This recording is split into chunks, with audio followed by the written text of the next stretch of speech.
get started with today's presentation. So thank you again, everyone, for joining us for the program year 2021 Objective 7, Health Information Exchange, Summary of Care for Referrals and Transitions.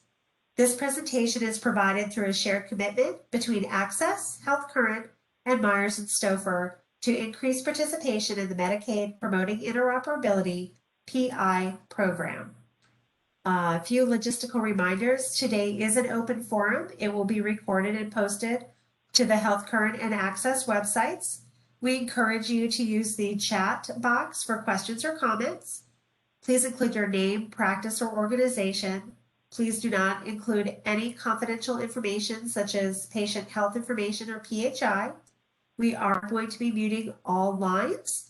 And Connie, I'd like to turn this over to you to introduce our presenters. Thank you, Christine. Priscilla Clark, as Senior Accountant with Myers & Stouffer, a certified public accounting firm specializing in federal and state Medicare and Medicaid programs, is our webinar presenter today. I really appreciate having her here. She is excellent. She has a wealth of knowledge and will be able to answer your questions. One last thing I want to add to this is those of you who tried the polling this morning with being able to say where you'd like to visit in Arizona, you can also use that same skill by answering the polling questions within the presentation today. Without further ado, Priscilla, go ahead and start. Thanks, Connie, and thank you everyone for joining today's webinar. Definitely feel free to ask any questions that you may have as we move throughout this presentation. Today we will be discussing the Health Information Exchange will be our focus, but as always you can ask any questions even if it's about other requirements for the program and attesting to program years 2020 and 2021 currently. Next slide.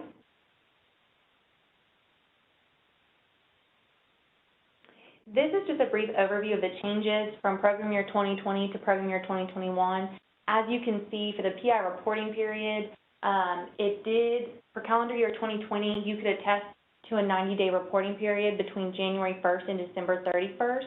However, for program year 2021, that 90-day reporting period must start and end between January 1st and October 31st, 2021. Same thing goes for the CQM reporting period. That 90-day reporting period in 2021, it is limited and must start and end between January 1st and October 31st of 2021. Also, there are some changes to SRA completion date in the state of Arizona. And so in 2020, the SRA must be completed on or after the end of the PI reporting period and no later than December 31st, 2020. However, for program year 2021, the SRA must be completed within calendar year 2021 and no later than December 31st, 2021. So that extra requirement, making sure that you have to have it completed between the end of the PI reporting period and December 31st no longer applies, but the SRA that you complete for program year 2021 must be dated inside calendar year 2021 and completed. Next slide. This is just a brief overview of the meaningful use requirements.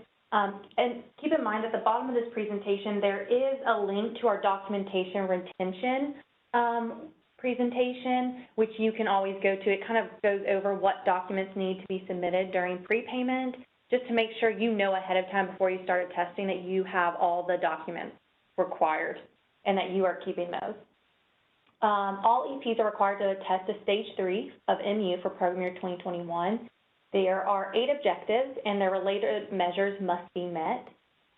Keep in mind that if exclusions are selected, you must meet the exclusion criteria, and then you must report on a minimum required number and type of ECQMs. 2 other requirements is that you must maintain at least 80% of all unique patients' data insert, and then you must perform at least 50% of all encounters at locations with CERT. So keep in mind all these requirements as you start to attest for the program and to see if your providers meet the requirements. Next slide. This is a brief overview of those 8 objectives. I mean, as I previously stated, we will be focusing on health information exchange, but you can ask questions about any one of these measures or the requirements listed on the previous slide. On this slide also shows the resources. So we have webinars that have been created and put out on the Access website for every single objective for program year 2021 and even other prior program years. So keep in mind that if you do have any specific questions, or even after this presentation, you want to go and look into these different requirements to see if your providers meet those requirements, you can definitely use those webinars to see if they do meet the requirements of the program. This table also shows whether these requirements are a yes, no, or a percentage-based type measure. Next slide. So for objective 1, that is the security risk analysis. So every practice must create a security risk analysis for that calendar year, and there are no exclusions for this objective. Next slide.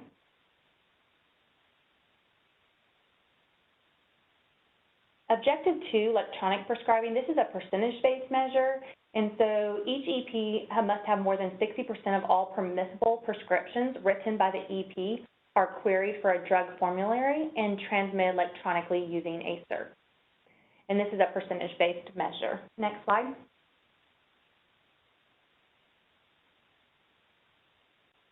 For objective 3, clinical decision support, this is a yes-no measure, and it does have 2 measures inside this objective.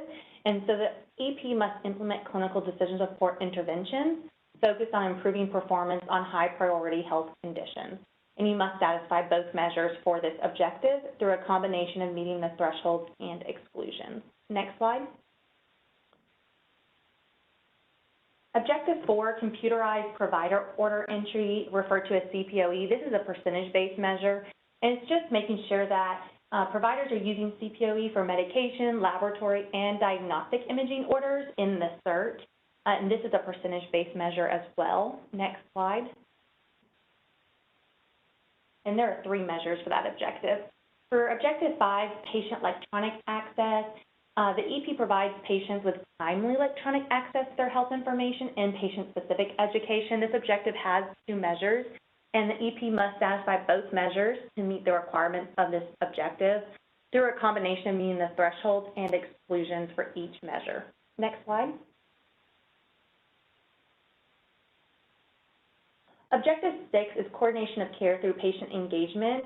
So they're trying to get providers to use a cert to engage with patients or their authorized representatives about the patient's care. This is a percentage-based measure, and EP must meet the minimum threshold for 2 of the 3 measures or meet 1 of the 2 available exclusions. Keep in mind that the exclusions for all 3 measures are the same, so if the EP meets 1 of the exclusions, the EP can meet the exclusion for all 3 measures. Next slide. Objective 7, health information exchange. So this is helping providers to use the cert when providing summary of care records and transferring or referring patients to another provider of care, or even receiving those patients through transfers or referrals. So there are 3 measures, and this is underneath this objective, and this is a percentage-based measure. An EP must attest to all 3 measures and meet the minimum threshold for 2 of the 3 measures. Next slide. Objective 8, public health and clinical data registry. So this objective is for when EPs are in active engagement with a public health agency or clinical data registry.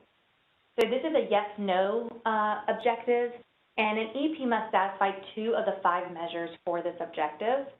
If an EP cannot satisfy at least 2 measures, the EP may still meet the objective if the EP qualifies for the exclusions from all measures the EP cannot meet. Next slide. This is a list of available registries in Arizona for Objective 8. So as you can see, ACIS, which is the Arizona State Immunization Information System, is available for the first measure. For the second measure, which is syndromic surveillance, it is not available for EPs to attest to, so they are able to take the exclusion. For electronic case reporting registry, the same concept. It's not available to EPs or EHs in the state of Arizona, so you're allowed to take an exclusion. Moving on to measure 4, public health registry reporting. So there is a cancer registry in the state of Arizona, but at the bottom of the slide, it does go over the requirements to be able to submit data to the cancer registry. And then another option for providers is just to research the national public health registries related to your specialty. And then also for clinical data registry, which is measure 5, there are 2 links here that point you to different websites from CMS, just listing out the various registries that are available to you. So providers do need to go in there and try to find a registry, because if they're not able to find a registry, as long as they can show that they did look and do some work on their end to try to find a registry, they'll be able to take that exclusion. So just make sure you know the requirements for this program, that you're attesting to at least 2 of these measures. And if you're claiming an exclusion, you need to claim exclusions for all remaining measures not met. Next slide.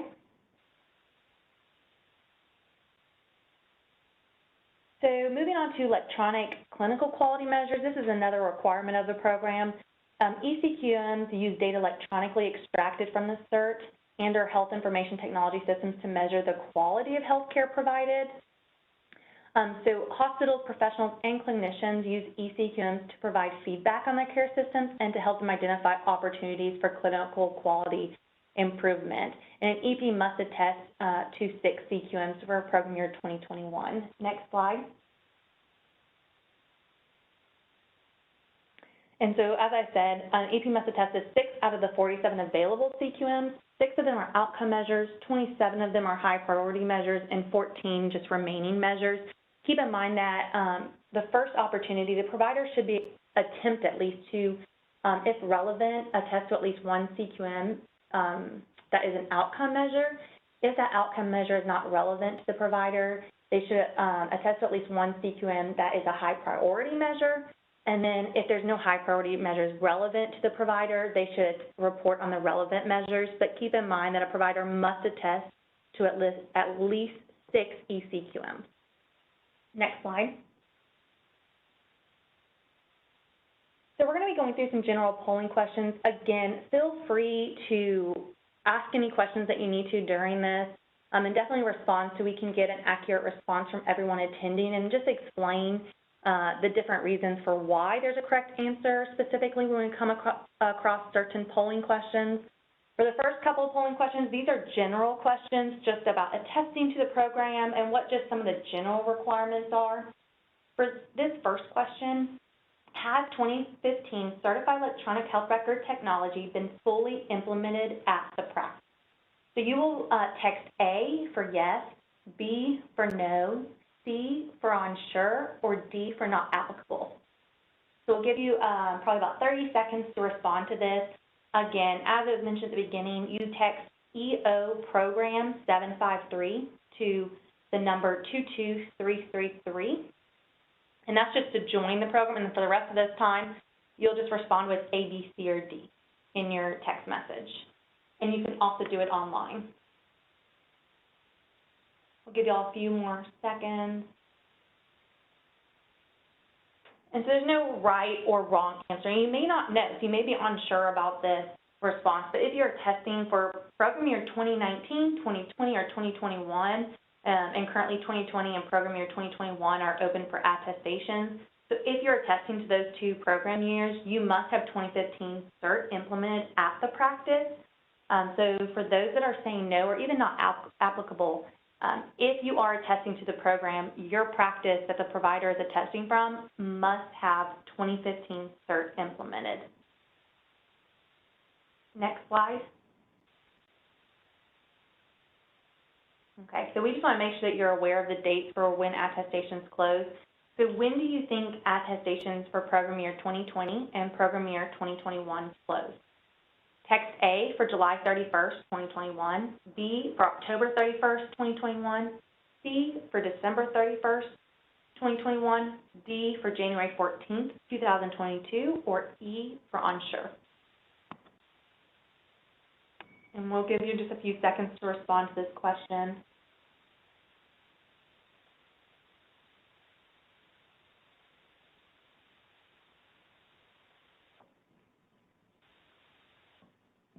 Okay, so when do attestations close for program year 2020 and program year 2021? Looks like y'all all split on 3 different answers. The correct answer is October 31st, 2021. All attestations must be submitted and complete by October 31st. This is allowing access to go in and review your attestations and submit payments as soon as possible. So keep in mind, attestations for those 2 program years are currently open in the system in EPIS, and those attestations will close October 31st, 2021. Next slide. Okay, this next question is, have you already or do you plan to attest for program year 2020? Text A for yes, B for no, C for unsure, and D for not applicable.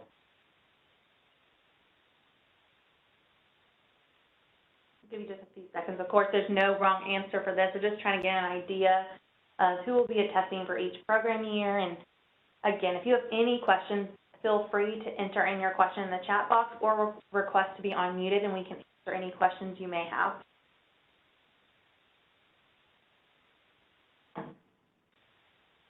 Give you just a few more questions, a few more seconds.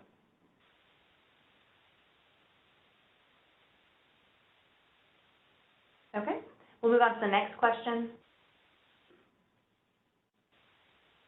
This is very similar. Do you plan to attest for program year 2021? Text A for yes, B for no, C for unsure, or D for not applicable.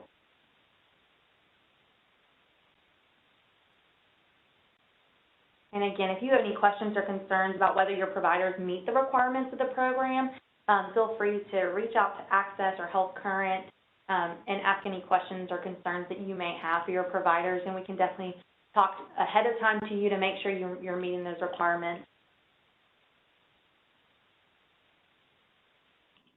Okay, we'll move on to the next question. What is your biggest concern attesting to program year 2021? So previously, some people in the last question had answered that they were unsure of whether they were going to be attesting or not. So what are just some of those concerns as you're looking ahead and before you start to attest for those providers? And this, you can enter in any response to text, you know, whatever is coming to mind when it comes to a concern for attesting. We'll give you all about 15 seconds to respond to this poll.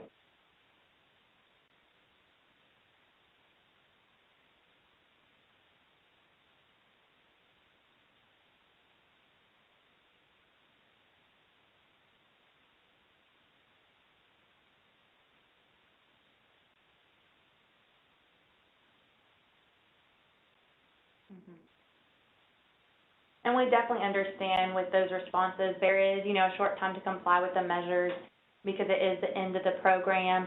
I would recommend definitely attesting to program year 2020 if possible, because you do have a full calendar year for the meaningful use reporting period that you can pull from, whereas in program year 2021, you have to attest and your reporting period must fall or end before October 31st, 2021.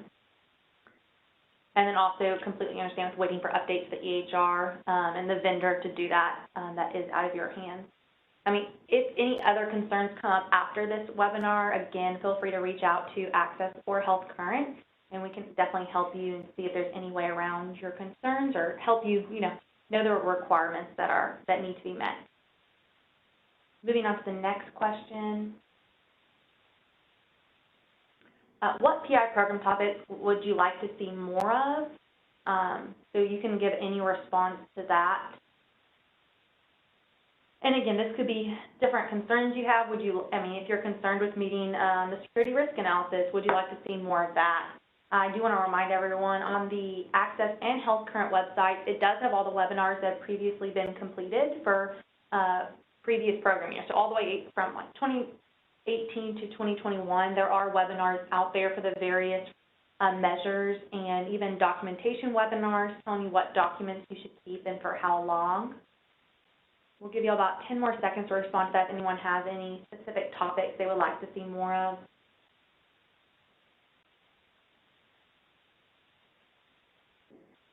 That is a great topic. Best strategies for health information exchange workflow and patient engagement. Those are HIE is definitely one of the newer requirements that was implemented for Stage 3 starting in program year 2019. So if you have any specific questions about that, we can definitely talk about that towards the end of this webinar, specifically when it comes to how to implement that and help practices meet the minimum threshold for those measures underneath that objective. Mhm. These are some great topics that y'all like to see more of. And I know it can definitely get complicated when it comes to health information exchange and even working with the providers as well as the patients to use the CERT and to use the various options available to them. Just a few more seconds. Anyone else has a last minute topic?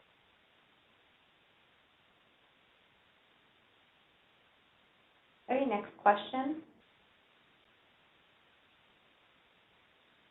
So would you like to be contacted for further assistance? Is there something specific that you want us to reach out to you about? You can say A for yes, B for no, or C for not applicable.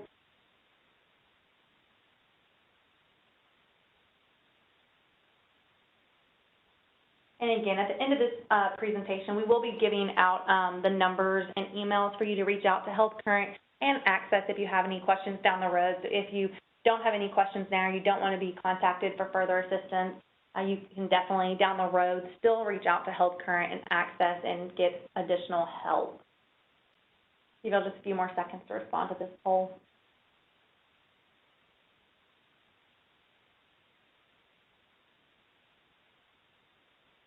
Okay, next question. And so we also have the pleasure of having Cindy Manning with us from Health Current. And so then the rest of the polling questions for this webinar are going to be focused on Objective 7 Health Information Exchange. And so we have various questions on this topic that we're going to be discussing. So next slide.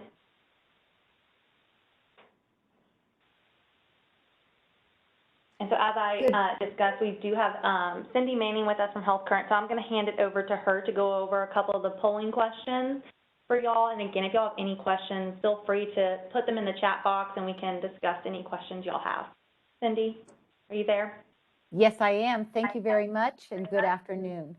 The first question is, what is the Health Information Exchange? And it's also known as the HIE. Health Current is the HIE that helps partners transform care by bringing together communities and information across Arizona. The HIE provides secure access to patient health information, as well as the secure exchange of patient health information between the HIE and its participating organizations and providers. The HIE helps facilitate coordinated patient care, reduces duplicative treatments, and avoid costly mistakes. This practice is growing among health providers because the need for HIE is clear and the HIE benefits are significant, or all of the above.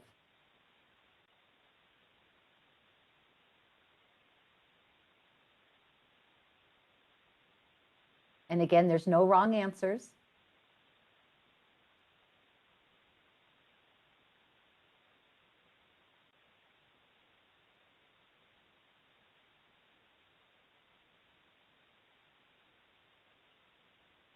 So it is all of the above, D.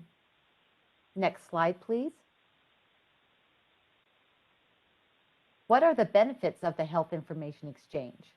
To better track and securely share patients' complete medical histories, more and more healthcare providers are participating in the HIE. HIE helps facilitate coordinated patient care, reduces duplicative treatments, and avoids costly mistakes. Using the HIE is growing among health providers because the need for the HIE is clear and the HIE benefits are significant. Or D, all of the above.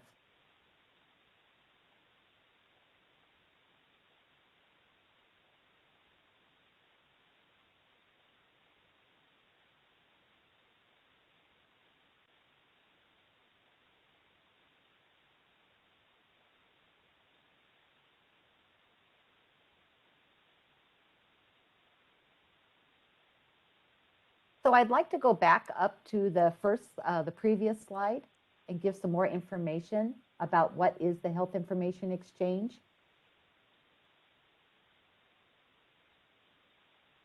And the HIE also helps facilitate coordinated patient care and reduces duplicative treatments and avoids costly mistakes. So I just wanted to point that out. And then we can go to slide 3.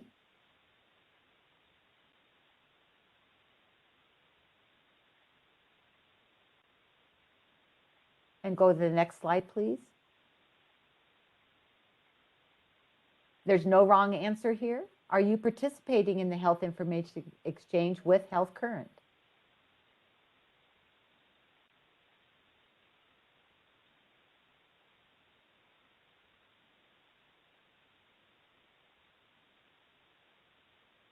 Wonderful. And we will have the next slide, please. Would you like to be contacted by Health Current for assistance with the HIE?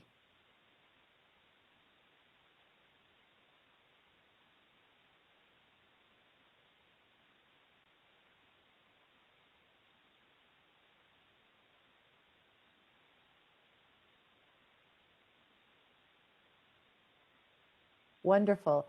The next slide, please. What are ADTs? ADTs are notifications of admissions, discharges, and transfers that may contain immunizations, medications, problem lists, treatments, procedures, and other documents via secure email and direct notifications. B, ADT alerts are notifications that facilitate communication and transition of care between hospital and care teams, allowing notifications within network and out of network providers from a centralized secure system.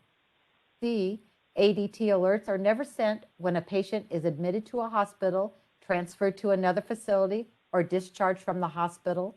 And D, ADT alerts can assist in preventing readmissions as clinical events are transferred to hospital staff, case managers, and providers, and so forth.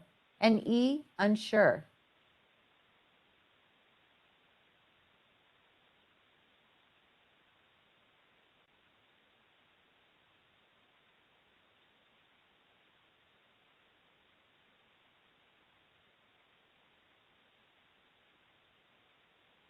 We'll give a couple more seconds.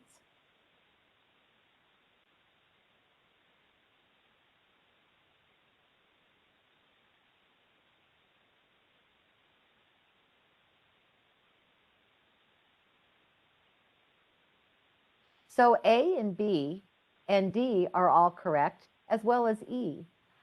D, alerts are never sent when a patient is admitted to a hospital, transferred to another facility, or discharged from the hospital is incorrect. Next slide, please.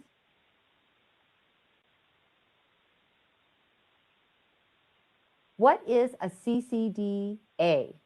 The CCDA is the Continuity of Care Document Architecture.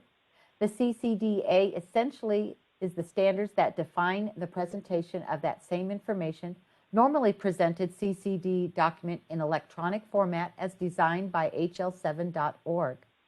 The CCDA is different from a CCD, as the CCD is a Continuity of Care document, where the CCDA is the Continuity of Care Document Architecture. All of the above, or E, unsure.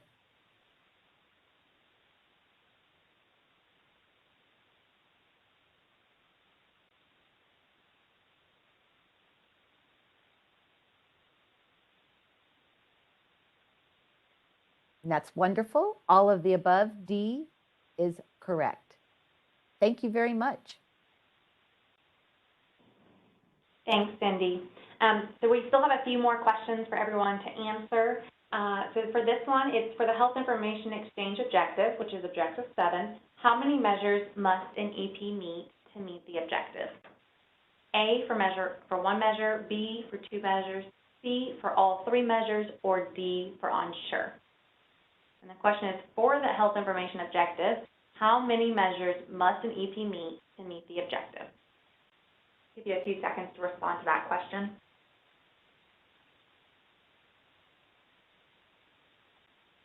Give you about 5 more seconds to respond. A for one measure, B for two measures, C for all three measures, or D for unsure. Okay, the correct answer is B for two measures. And this is where a lot of providers get confused on this objective, is because there are 3 measures underneath this objective, and they're all percentage-based thresholds that you have to meet. And there are 3 measures, however, a provider only has to meet 2 of the measures, so the minimum threshold for 2 of the measures. Or if they start to take exclusions, then you need to either meet the minimum thresholds or exclusions for all 3 measures. Next slide.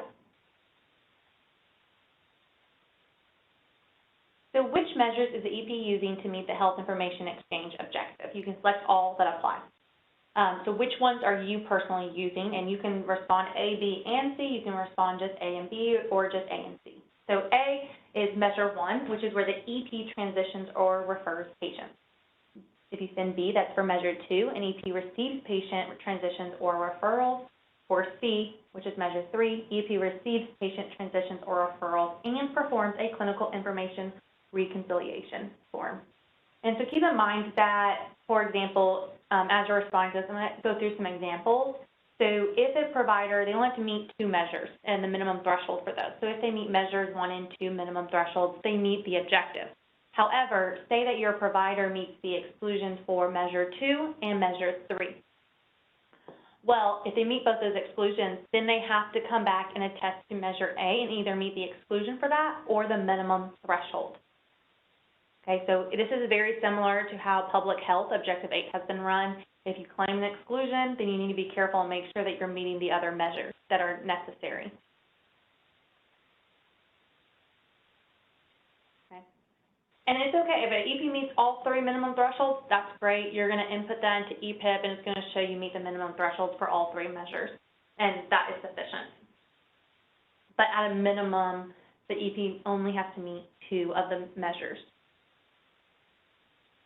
Next slide.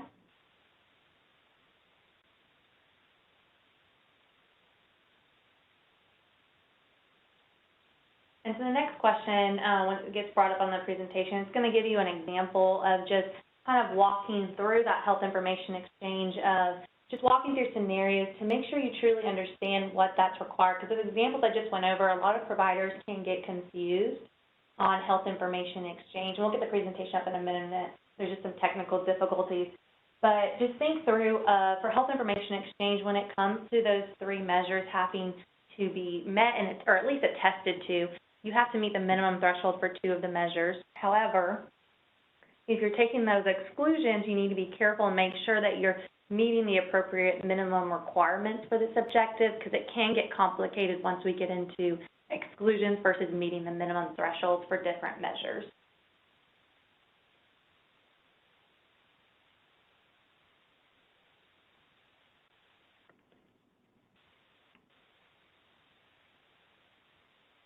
I believe Christine is working to get the presentation up in just a minute, so bear with us for just a moment.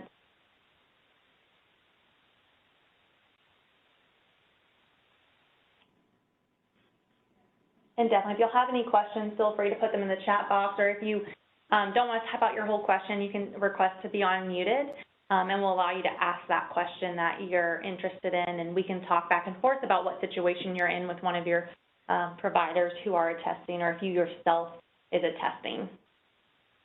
Okay, so for this question, again, it says, does the EP meet the health information exchange objective, which is objective 7, if, and this is a scenario, if the EP meets measure 1, and measure 1 is when the EP transitions or refers a patient, and then they take an exclusion for measure 2, which is when the EP receives patient transitions or referrals. But then the EP does not meet the measure or the exclusion for measure 3. So does the EP meet the health information exchange objective if the EP meets measure 1 and exclusion for measure 2, and then does not meet or take the exclusion for measure 3? So A for yes, B for no, C for unsure, or D for not applicable.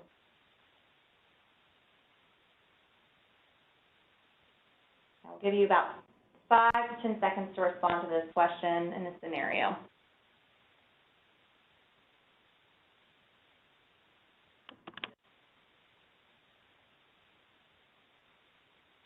Okay, so it looks like y'all are split over no, they do not meet the measure, or C, you're unsure. So it is correct that the provider does not meet the measure or the objective if they're in this scenario where they meet measure 1, that minimum threshold, they take the exclusion for measure 2. So technically, they're attesting to 2 measures. However, they don't meet the measure or the exclusion for measure 3. So therefore, the provider does not meet this objective because they're taking one of the exclusions. They need to meet the minimum threshold for 2 measures or they meet the minimum threshold for, say, one, and then exclusions for the rest of the measure. So if you start getting into exclusions, you need to be aware of that. And if you have any additional questions in the scenario that your provider falls into, feel free to reach out to Access or Health Current, and we can help walk you through that scenario. Next slide. And this is our last question for today. Early polling question, when must the transition of care or referral occur for it to be included in Objective 7, Measure 1? So A, for within 48 hours of the patient visit, B, for during the PI reporting period, C, for during the calendar year in which the PI reporting period occurs, D, for unsure, or E, for not applicable. So when must the transition of care or referral occur for it to be included in Objective 7, Measure 1? We'll give you about 10 seconds to answer this polling question.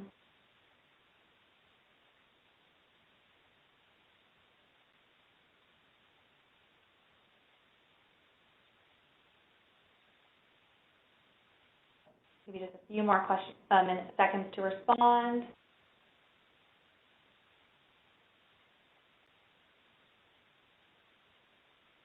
And for those that answered C, that is correct. So the transition of care or referral must occur during the calendar year in which the PI reporting period occurs. And the reason for this, and there is some confusion between B and C, a lot of providers have, because the patient must be seen during the PI reporting period.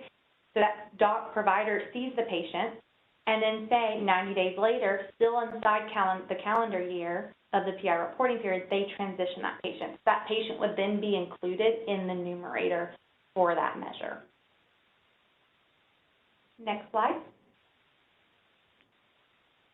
Okay, so we're going to go over just a few resources, and then we're going to open you up to questions if you have anything or want us to expound on something specific. And again, it can be any requirement of the PI program. So these are future webinars that we will be presenting on. There will be an open forum focusing on Objective 5 and Objective 6 on July 29th, 2021. And there's a link in this webinar where you can go and register for the future webinars. The next webinar will be the open forum focusing on Objective 2, Objective 3, and Objective 4, which will be August 26th of this year. Another open forum focusing on documentation and just program closure will be held on September 16th. And then the last forum that will be held by Access and Health Current for the PI program is going to be the post-pay audit focused webinar, kind of focusing on the documentation that will need to be kept after you're done with testing and being approved for prepayment. There's still the possibility of post-pay audits down the road. So that webinar will be on September 30th. Again, all of these open forum webinars, there is a focus on a specific requirement, but keep in mind that you can ask any questions related to the PI program. Next slide. Here is the contact information I mentioned earlier during the presentation. So as you can see on the far left column, it talks about the agency. So ADHS, which is for the Objective 8 Public Health. If you have any questions related to immunization, electronic laboratory reporting, syndromic surveillance, the cancer registry, those are all listed. Their emails and phone numbers if you have any questions for that. Also for access for the PI program and the whole team, there's the email EHR incentive payments at azaccess.gov, as well as the phone number if you have any questions when it's testing or for any questions about any of the requirements of the program. And then the last contact information is for Health Current, which is the educational assistance and support team. So if you need any help with that, you can email ehr@healthcurrent.org, and then it also is the phone number there. Next slide. So does anyone have any questions? And we'll stay on for a few minutes just for you to think through all that information we went through in the polling questions. But again, if you have any questions at all, please feel free to put them in the chat box or even request to be unmuted and we can discuss.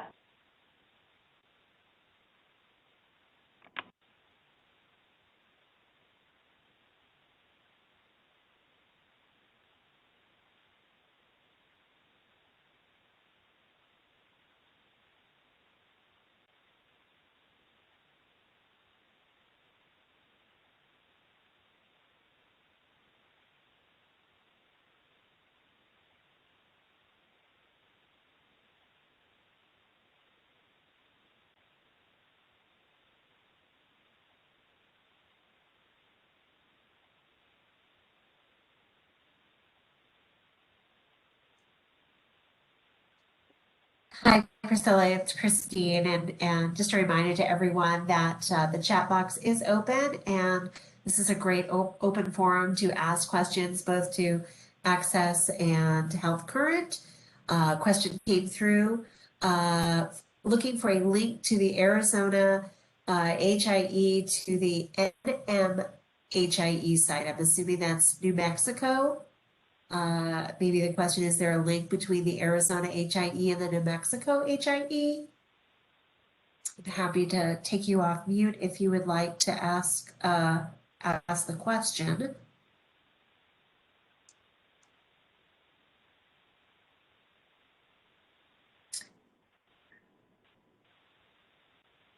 Hi, Christine. This is Connie.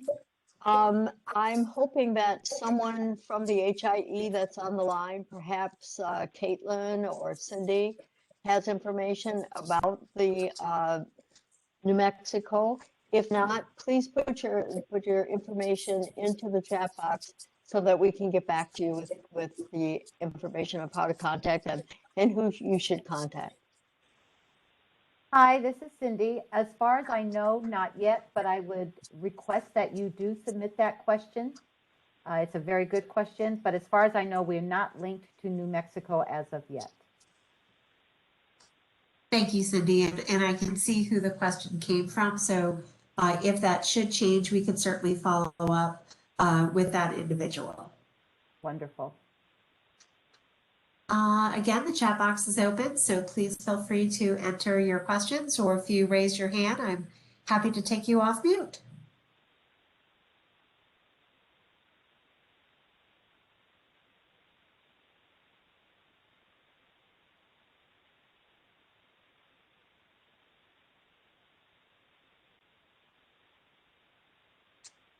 Another question, can a provider from the New Mexico hospital have access to the Health Current or the Arizona HIE? Cindy, would you be able to answer that question? I don't think at this time. We do have a different program. It's like an out of your home zip code program that might assist the answer. But as far as I know, the New Mexico will not have access to Health Current in Arizona.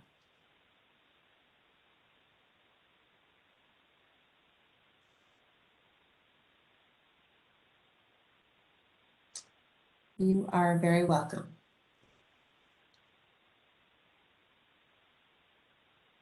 And we'll pause for just another moment to see if there are other questions that are coming through. And again, you're welcome to raise your hand. I'm happy to take you off mute, and you can ask the question to Access as well as Health Current. We'll be happy to answer the question, or if we're not able to answer it, we will circle back around with you and provide an answer. And again, this presentation is being recorded, and a link to the recording and the presentation will be provided after today's webinar to all of our attendees. It will also be posted on the Health Current and Access websites for on-demand viewing.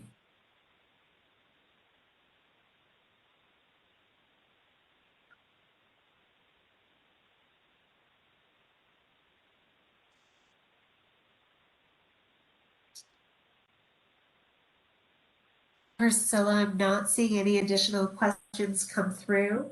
I would like to thank everybody for their questions and comments. Each of you who have registered and participated in today's open forum, again, will receive a copy of the slide deck along with any of the Q&As that were asked during the call. This webinar has been recorded and will be posted again along with any Q&As and any other subject matter documentation specific to today's open forum, both to the Health Current and Access websites. Again, this concludes today's open forum. Thank you, Access, for today's presentation. Thank you, Priscilla, for presenting, as well as Connie and Cindy. And thank you again for participating. Have a wonderful day. Thank you. Thank you. Bye.